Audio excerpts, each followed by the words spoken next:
People, here we are once more back again. Number 5 of the webinar series. So these have been actually going very well. YouTube analytics will tell you otherwise, but I've been getting some really good feedback from these and I really enjoy them. So I don't give a shit what you think, whether you like them or not. These are coming every week, every Tuesday. We're going to be getting one of these, and I am still doing my very best to shorten these as best I can. I think last week was the first one that was under 20 slides, or it was just 20 slides. It still took me the same length of time, especially when it's nutrition. I'm always going to go off the beaten path with it. This might be the same because it's something that's close to my heart as well. And this one's going to be about comebacks. So the comeback blueprint, and something that's very close to my heart because I should be at this point titled the comeback kid. I've had that many exits and returns to stage or just competing or behaving as a bodybuilder in general for a myriad of reasons.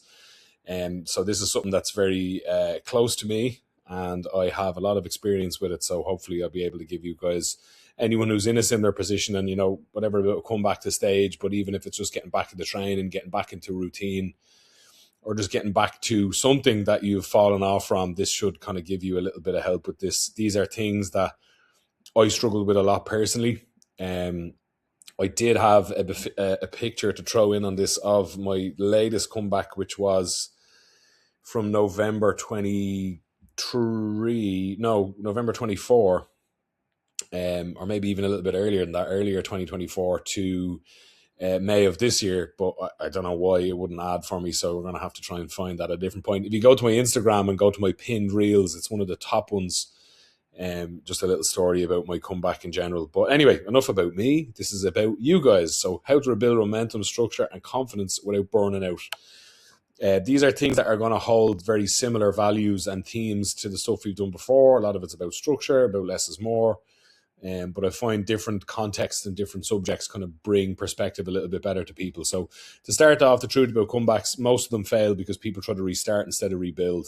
And that was probably the biggest one I had as well, where it was like an identity crisis where I knew myself to be this guy.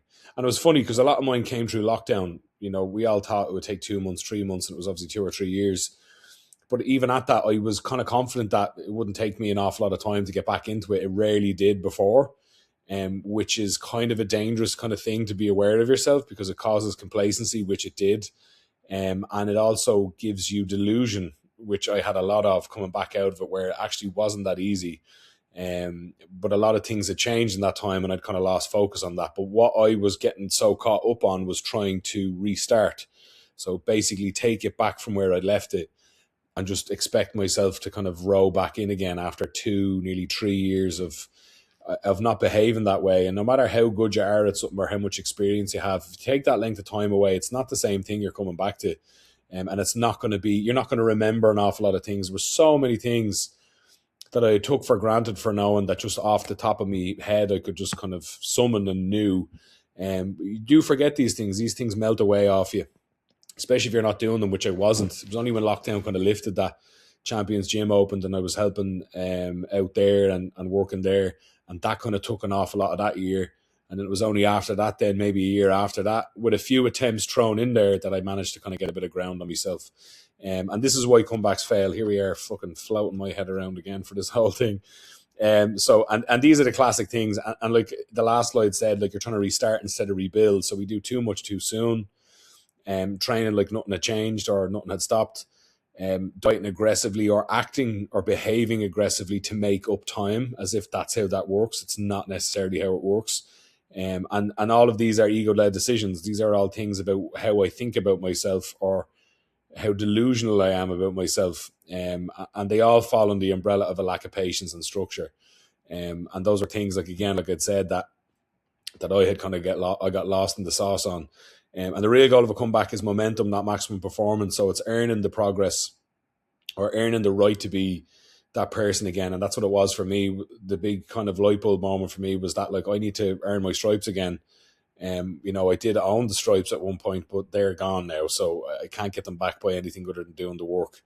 And when you're aiming for consistency and momentum, that compounds. And then that's what gets you into the swing of things again. Whereas if you try to do max performance, especially in the time where you're most vulnerable mentally and physically, it's going to just make you pissed off. And, the same thing I talk about, for my followers, where it's this restart on Monday kind of feedback loop kind of creates itself. And, you have a go to be all gung-ho and give it the whole shebang, and you fall flat on your face, of course, and then it kind of blossoms this kind of a self-loathing thing, which might be a bit morbid for some people. That's how it was for me, and that burns out. Like that's intensity. Like there's nothing in that. That's just more of an emotional led thing than an actual factual led thing, which is never going to end well in this type of shit. And here's the comeback framework. So every successful comeback follows these 4 phases, and one is restabilize, which is the first one. So that's that kind of earning your stripes again, getting into a momentum again, and be refamiliarizing yourself with who you are and what you're doing and what you've done before. So you kind of get that stabilization kind of going in, kind of get a bit of your feet in the ground, then you start rebuilding consistency. And then once you have that consistency lock in, that's the next step, right? I've been stabilized. Now I've been consistent. Now I'm going to start putting a bit of intensity in, reintroducing intensity, not shoving it back in like it fucking is going missing, but reintroducing, baby steps always. And then from there, it's just resuming progression. And to skip any of these steps is just going to make this whole process happen longer. No one is getting away from this shit. And that's the biggest kind of downfall most people will have, where they kind of go, I did a week of this, I did a week of that. Fuck it, I'll just start adding weight. Nah, you're going to get injured, or you're going to fall into that trap of yourself. You're kind of going, why is this not what it used to be? Why doesn't it feel like it used to be? X, Y, Z, starting again on Monday. And here's a good snapshot of what that first phase will look like. It's only 2 weeks. The restabilizing of things is only going to take that, especially if you're honest with yourself and you're not trying to skip anything or cut corners to try and get there quicker. Trying to get there quicker doesn't necessarily mean that it's going to be worth having when you get there. Whereas things that are worth having don't come easy is something that should ring through your head here. So your only goals with restabilizing is just restoring routine, reducing friction, and lowering decision fatigue. And what that looks like is fixed training days, simple food structure, sleep consistency, and steps and hydrations are locked in. Hydrations. I'll cover this a little bit more in depth later down the line. I'll give anchors for this as kind of like an action plan that you guys can take away from today. If you're not down to listen to all this shit, you can scrub the whole way down towards the end. It's like the 15th or 16th slide, I think. But it's this slow and steady. Start off with what's manageable. I'm going to train Monday, Wednesday, Friday this week. What are the days that have the least friction in them? Those are the days I'm going to train. Food, I'm going to start with 3 square meals. I had this as well. I have to eat 6 or 7 times a day. I have to eat 5,000-6,000 calories. The fuck I do, but I'm not going to get there now starting that way. And I wouldn't have someone sign up as a client and I'll go, do you know what? I think you'd be fit for 6,000 calories. Here you go. That's not going to go anywhere. So it's always starting small. Can I get 3 square meals in a day? For me, it was breakfast. Can I eat breakfast? I got such a bad habit of not eating breakfast. That it got to a point where it actually would turn my stomach to eat anything, or even the thought of eating something was bad. And that lasted almost a year of me trying to get out of that. To the point where I was getting ready-made Danone protein shakes, and I'd have one of them, and then I started having 2 of them, and then I started having an appetite in the morning, so I started eating eggs. And then that's kind of how you're starting to fall into this. That's kind of a snapshot of what this whole thing looks like. Your phase 1 training rules are leave 2 to 3 reps in reserve. Again, reps in reserve is a fucking for me. You want to get to a place where you feel like you're getting close to failure, where it's starting to be challenging, but not to the point where you're killing anything, or you're not trying to be sore the next day. You're going to be sore the next day, but you're not trying to chase that. So no failure work, no PR chasing. Just focus on the feeling, focus on executing, focus on connecting with the muscle. Are you doing a pec fly and feeling your arms? That's not good. How do we feel our pecs? You need to adjust with your setup. You need to slow down the rep range. You need to maybe decrease the weight. Do it like it's the first time you've ever trained all over again. And that was a hard pill for me to swallow. I grew up in gyms. I've been around bodybuilders all my life. I'd been training and competing for nearly 20 years. Not at that time, but even at that, it was well over 10. So it didn't feel right to go in and just put 1 or 2 plates on something and just do sets of 15 and kind of not really have anything to it. And it's hard. That's easier said than done, especially as a man, especially as someone who has competed before, and especially if you're in an environment where there's people that are on their shit. It's going to be super fucking hard for you to stop yourself from putting extra weight on it and kind of going, oh, fuck it. Because again, as we all know, no one focuses on anything in the gym other than themselves. So even for people that are new to the gym, to worry about other people looking at you is mental, because all they're worrying about is people looking at them.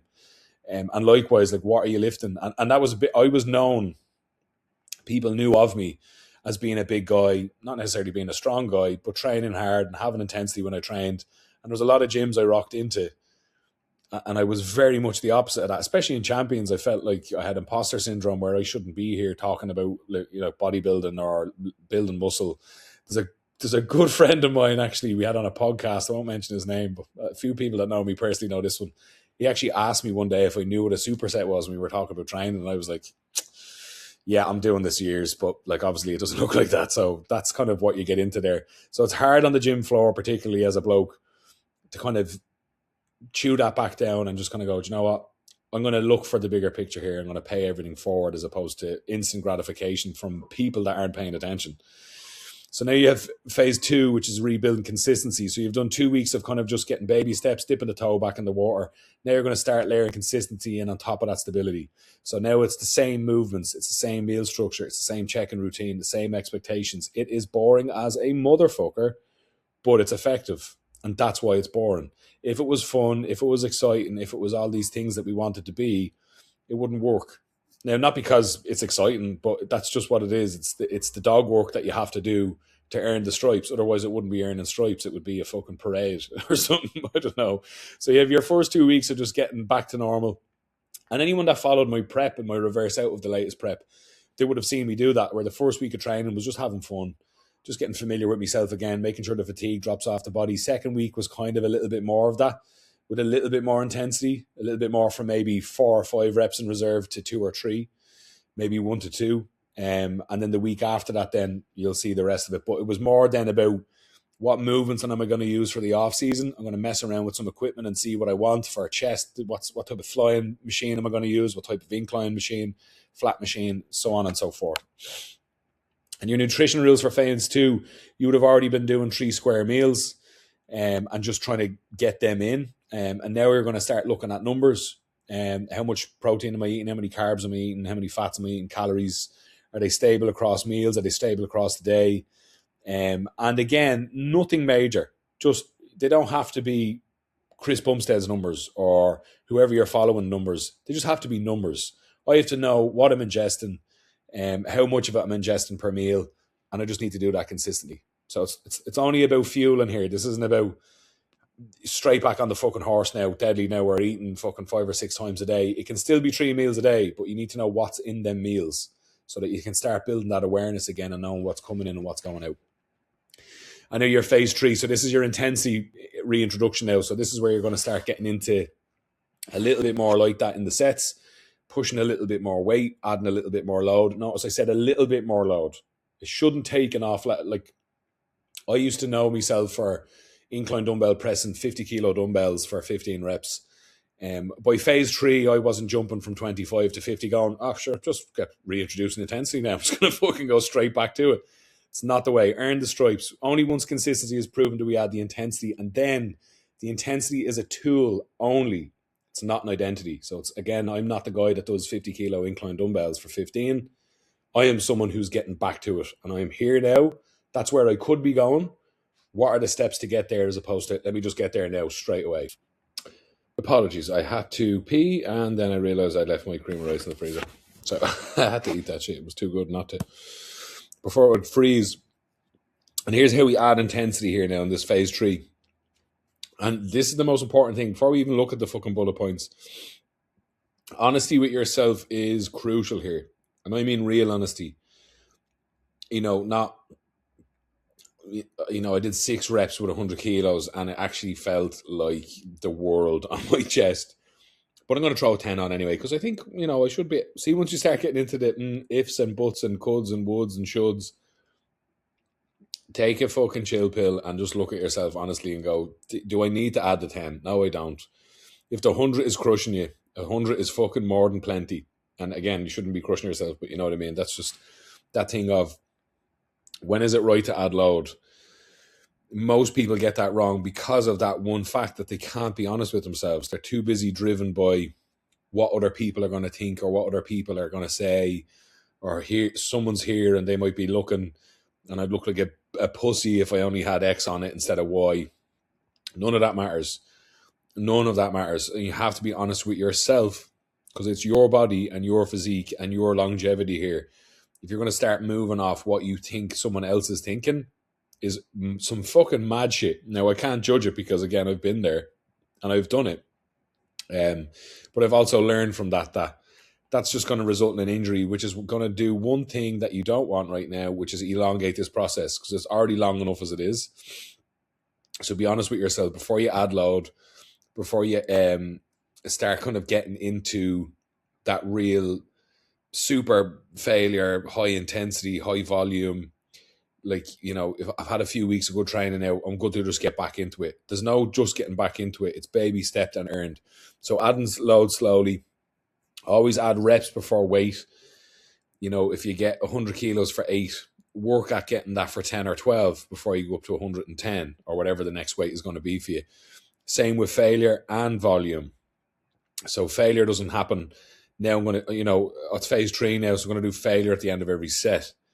Maybe one failure set per workout for a week or two, and then a second one, and then, you know, and then you're gauging that, like you're getting a little bit more connected to your body and your, you know, your body's responses.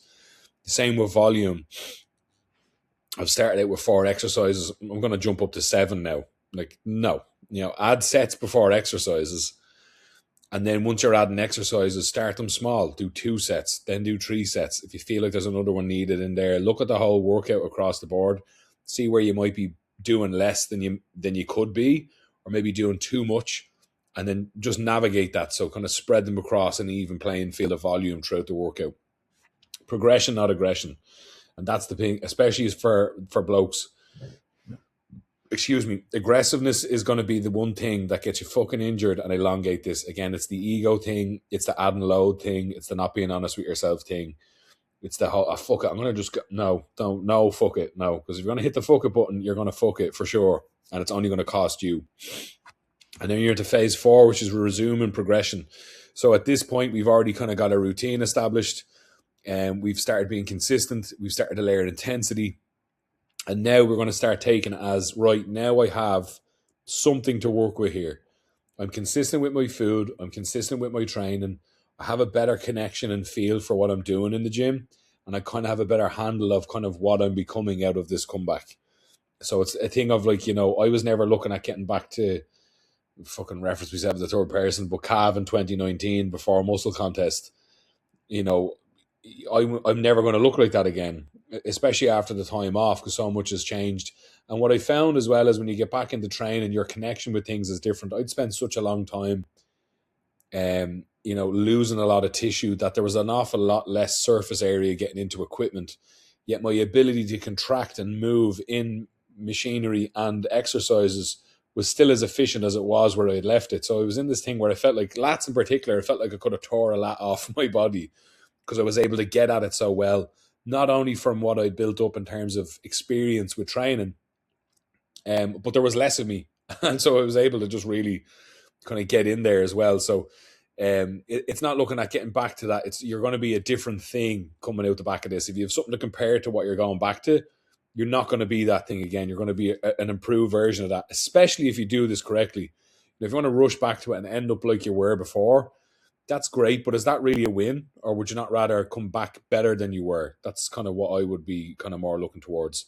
So that's the other thing to just remind yourself of there is, you know, once things start getting familiar again, they don't have to be so familiar that they're the exact same as they were before, because you're not necessarily going to be the exact same as you were before. And especially now, this is a point where you can kind of make that decision to say, I'm going to make sure I come back with this improved or that improved or X, Y, Z, so on and so forth. So at this point, you're no longer coming back. You're kind of past that now. So now you're training forward. So now you have something to kind of really, like I said, work with, you know. You've clear performance targets, you've structured blocks, planned deloads, measurable progression, and you've earned all of these things now because you've spent time getting the data, building the idea, building the familiarity again. And now this is where you can start changing your physique and and again, we're still not there yet, but we're getting a little bit closer to that place you were in before within within circumstance, as in you have a little bit more input into what you're doing, and there's a quicker output from it as well, as opposed to getting back to what you were before. So this is the biggest comeback mistake, is trying to feel like you're back instead of earning it. Feelings follow structure, not the other way around. So that was that thing. And for me as well, it was a huge one of earning the stripes.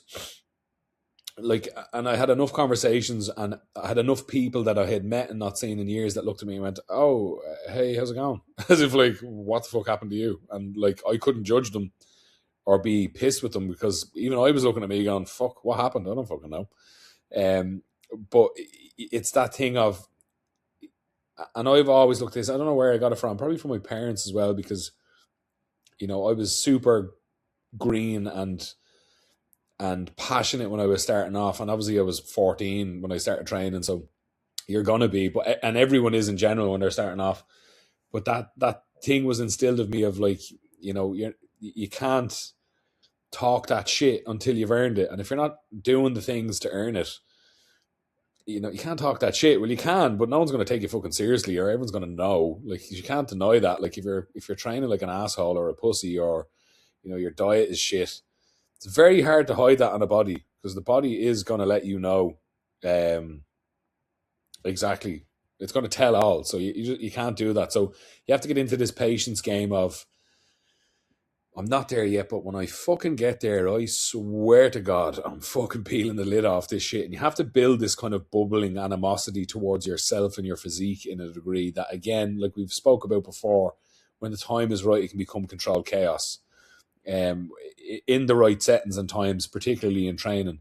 But that's the biggest thing, is like, that's it now. I'm back. I'm just going to fucking start doing mad shit. Like, you've calculatedly, in a calculated fashion, you've worked this up so slowly and so patiently, to just go fuck it and go mad just resets the whole thing. And again, you're elongating this whole process, especially if you're going to go get yourself injured or do some bullshit that's going to happen off the back of that type of moving around.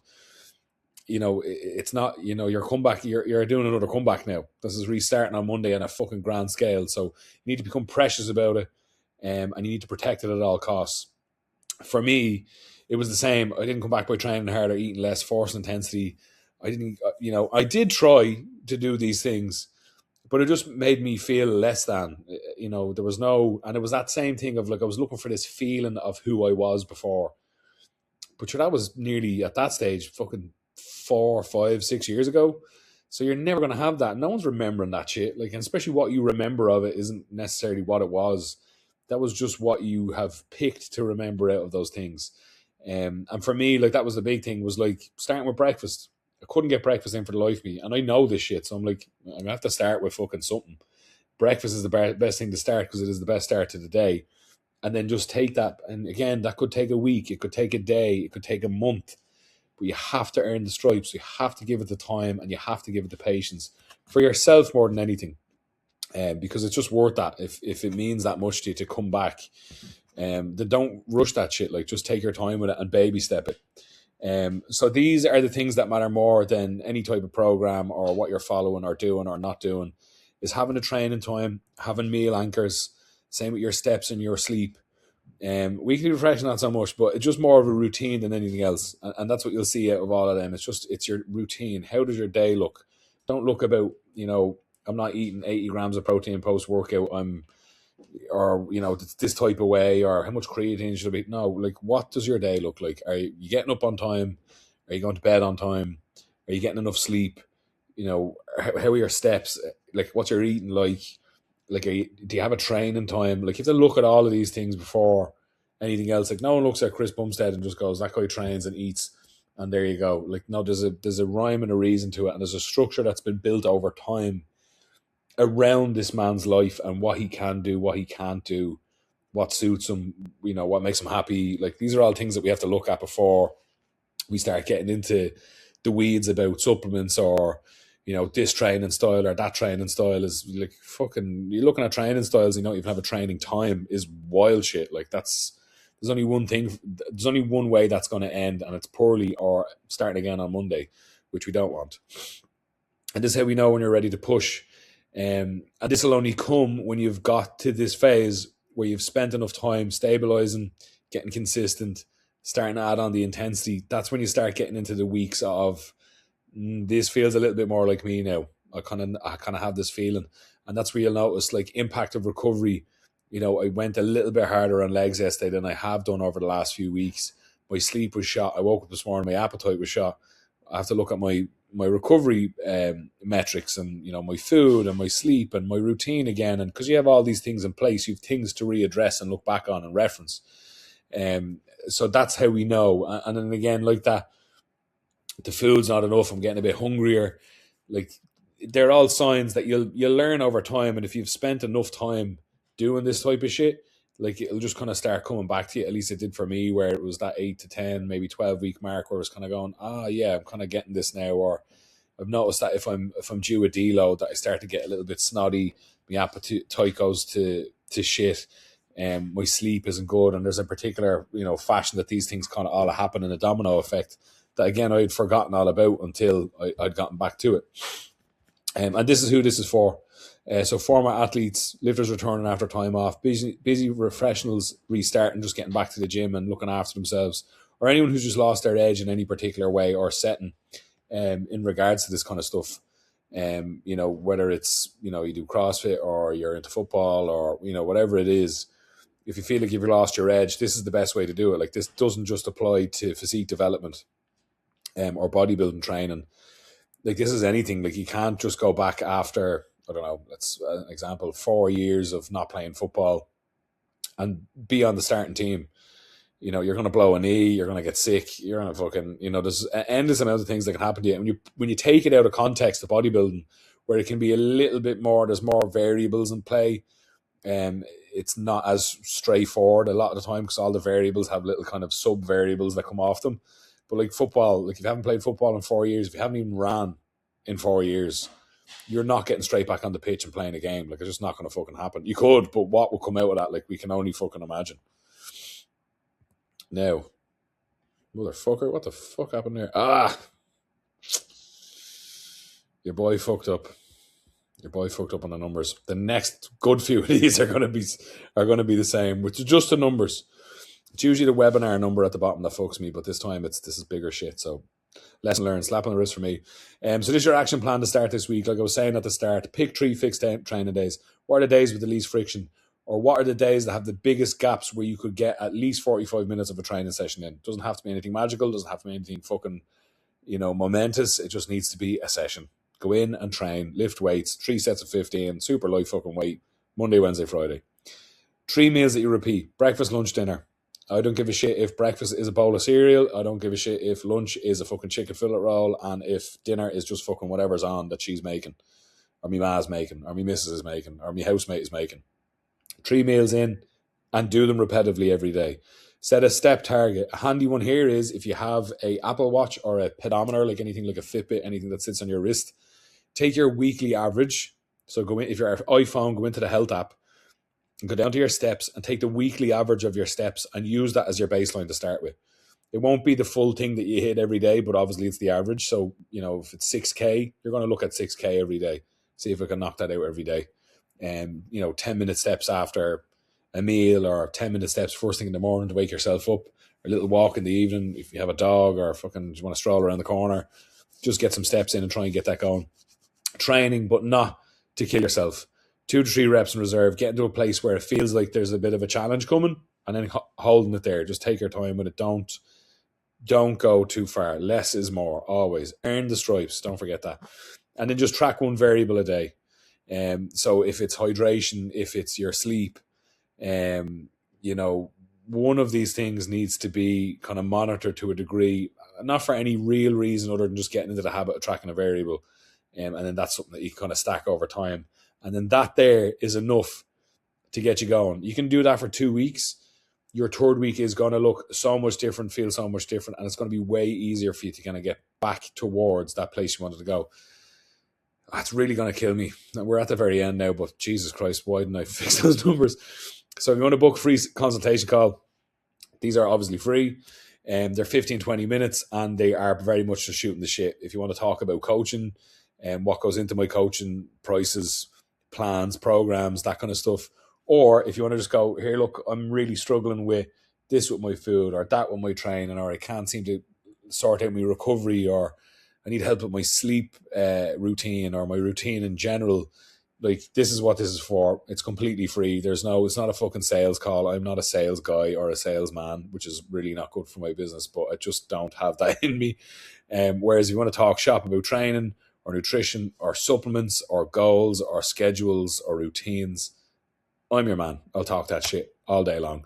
You can go to the link in my bio or in the description of this video, or the bio of my YouTube. Is that a fucking thing? I don't know. You can find my Instagram there somewhere. But you fucking look through my channel, you'll find some shit.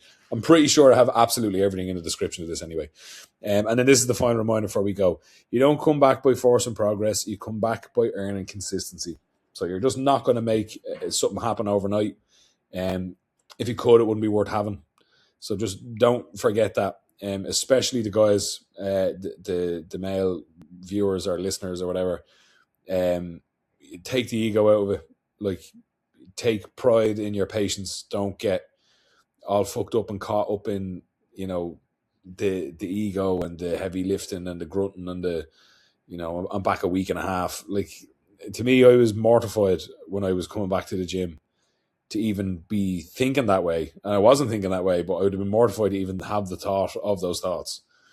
Because I knew, and I've been around some big, strong motherfuckers. And I was till then, like, Jesus Christ, you want a humbling fucking moment, try come back to stage around Mokhtar. It's fucking nearly impossible. Dude just grows being, and I was like, not. It was very much the opposite. But it's just one of those things to remember, is that the best thing that you can do for yourself is just take your fucking time. And what will happen is that the fruits of the labor are way sweeter when you've done it that way, as opposed to kind of forcing a square peg into a round hole, kind of half getting there, battered and bruised. And then, you're not really in a great spot to be moving off from there anyway. And if anything, if you kind of rush yourself back to where you were, you're going to get back to where you were and then have a whole lot more work for you to figure out for yourself.